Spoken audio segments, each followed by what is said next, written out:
Metanorka vinnur að framleiðslu og dreifingu á metani allt land. Og af því að metan ekki fljótandi eins og bensín, þá dálítið dýrt að flytja það langar leiðir. Og þess vegna leggum Metanorka mikla áherslu á það að við náum að framleiða metan allt land.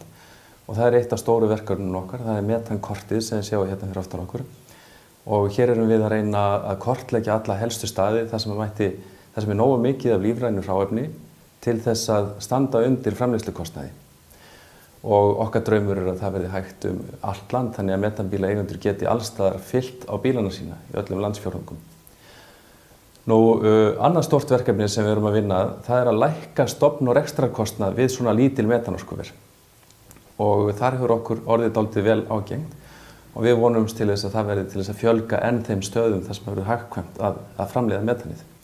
Því fylgir mikill sparnaður að nota metan í staðinn fyrir bensín eins og flestir þekkja og gott að segja frá því að það eitt af því fáa sem að allir stjórnmálaflokkar virðast vera sammála að það ekki að hækka álögur á vistvænt innlent eldsneyti.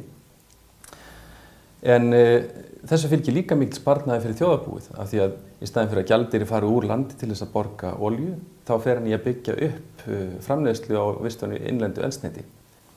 Svo sparnaður umhverfisins ekki síðri. En það þannig að hver bíl sem breytt úr bensínbíl yfir í að nota metan, hann kolefnisjafnar sjálfan sig og 3 aðra samskonar bíla. Og það helgast af því að hann kallar á að það verði búið til metan úr úrgangi sem í dag að losa metan upp í andrúmsloftið. Og þetta skiptir miklu máli af því að metan 22 sinnum skæðari kolefnislofttegund eða gróðurhúsalofttegund heldur en CO2. Þetta þýðir þá að þegar við verðum búin að opna upp í Hvalfjarðarsveit framleiðslu sem getur framleitt nóg fyrir 1000 fjölskyldubíla, þá myndu þeir 1000 fjölskyldubílar í rauninni kolefnisjafna sjálfa sig og 3000 aðra samskonar bíla, eða við verðum að kolefnisjafna 4000 bíla.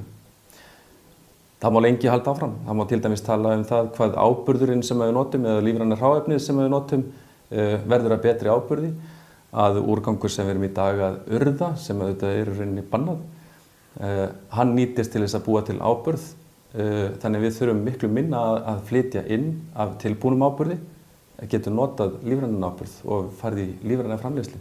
Það ótal góðar hliðar á þessum metanmálum.